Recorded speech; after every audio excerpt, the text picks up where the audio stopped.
Hello friends, welcome to Kiruthika's cook book. இன்றைக்கி நம்ம சேனலில் பெங்களூர் ஸ்பெஷல் போண்டா சூப் எப்படி செய்கிறதுன்னு சொல்லி தான் பார்க்க போகிறோம். ஹோட்டலுக்கு போகும்போதெல்லாம் எங்கள் ஹஸ்பண்ட் வந்து ஈவினிங் டைம்ஸில் இந்த போண்டா சூப் வாங்கி சாப்பிடுவார். எனக்கு வந்து எனக்கு பிடிக்கவே பிடிக்காது. ஆனால் வீட்டில் நான் ஒரு முறை ட்ரை பண்ணி பார்த்தப்போ செம்ம சூப்பராக இருந்துச்சு. அந்த ரெசிபியை தான் இன்றைக்கி நான் உங்க கூட ஷேர் பண்ண போகிறேன். வாங்க வீடியோக்குள்ளே போகலாம். ஃபர்ஸ்ட் வந்து 1 கப் அளவுக்கு பைத்தம் பருப்பு வந்து நல்லா வாஷ் பண்ணி எடுத்துகிட்டு அது கூடவே மஞ்சள் தூள், 1 டேபிள் ஸ்பூன் எண்ணெய், தேவையான அளவு தண்ணி, 1 கப்புக்கு 7 கப் அளவுக்கு தண்ணி சேர்த்து வச்சுடுங்க. வச்சுட்டு இதை வந்து ஒரு 3-4 விசில் வந்து நம்ம மீடியம் ஃப்ளேமில் வச்சு நல்லா குக் பண்ணி எடுத்துக்கலாம். இப்போது இங்கே வந்து நான் உளுந்த பருப்பு வந்து நல்லா ஊற வச்சு எடுத்து வச்சுருக்கேன். இதை வந்து ஒரு 3 மணி நேரம் நான் ஊற வச்சுருக்கேன். இதை வந்து நம்ம மெதுவடை செய்வோம் இல்லையா, அந்த பதத்துக்கு வந்து இதை வந்து நம்ம அரைச்சி எடுத்துக்கலாம்.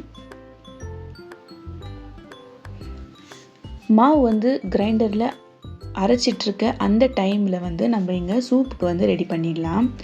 1 டேபிள் ஸ்பூன் எண்ணெயில் கொஞ்சமாக சீரகம் சேர்த்துக்கோங்க. சீரகம் நல்லா பொரிஞ்சதும் இதில் வந்து ஒரு 2 பச்சை மிளகாவை கட் பண்ணி சேர்த்துக்கோங்க. கூடவே ஒரு 4-5 பல் பூண்டை வந்து ரொம்ப குட்டி குட்டியாக கட் பண்ணி சேர்த்துக்கோங்க. கூடவே இஞ்சியும் சின்ன சின்னதாக கட் பண்ணி சேர்த்துருங்க. சேர்த்துட்டு இது எல்லாத்தையுமே வந்து நம்ம நல்லா ஃப்ரை பண்ணிடலாம். ஃப்ரை பண்ணிவிட்டு இதில் வந்து 1 ஸ்பூன் அளவுக்கு மிளகுத்தூள் சேர்த்துட்டு மிளகுத்தூள் நல்லா வறுத்ததும் இது கூட வந்து ஒரு 4 தக்காளி, இது வந்து சின்ன சின்ன தக்காளி நான் சேர்த்துருக்கேன். சின்ன சின்ன தக்காளி வந்து நல்லா ஃபைனாக சாப் பண்ணிவிட்டு சேர்த்துடலாம். இந்த தக்காளி வந்து நல்லா வதங்கணும்.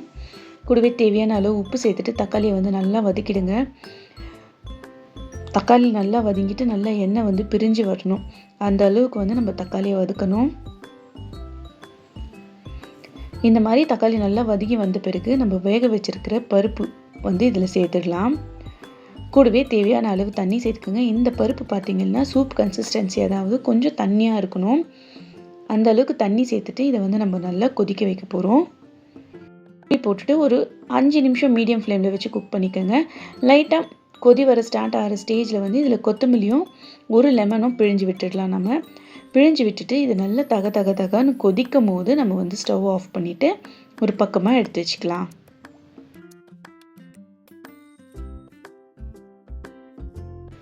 ஃபைனல் ஸ்டெப் என்னென்னு பார்த்தீங்கன்னா, நம்ம வந்து அந்த சூப்புக்கு தேவையான போண்டா வந்து செய்கிறது தான். ஸோ இங்கே வந்து நான் உளுந்து வந்து நல்லா அரைச்சி வச்சுருக்கேன். இதோட கன்சிஸ்டன்சி பாருங்கள் எவ்வளோ கெட்டியாக இருக்குதுன்னு சொல்லிட்டு. ரொம்ப தண்ணியாக அரைச்சிட்டிங்கன்னா வடை வந்து நல்லாவே எண்ணெய் குடிச்சிடும்.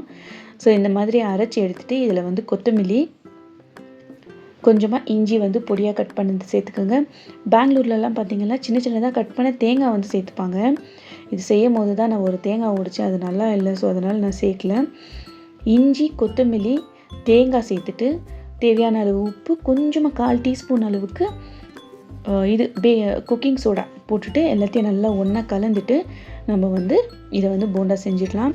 கலந்த உடனே வந்து போண்டா செய்யணும். ரொம்ப நேரம் மாவு வந்து அரைச்ச பிறகு ரொம்ப நேரம் இருக்கக்கூடாது. இப்போது சின்ன சின்ன போண்டாவாக நம்ம போட்டு அதை வந்து ஃப்ரை பண்ணி எடுத்துக்கலாம்.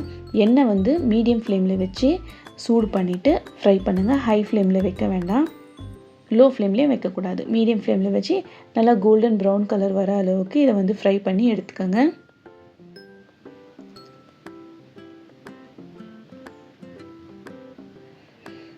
அது நல்லா கீழே வெந்து வந்ததும் அதுவே தானாகவே வந்து மேலே வந்துடும்.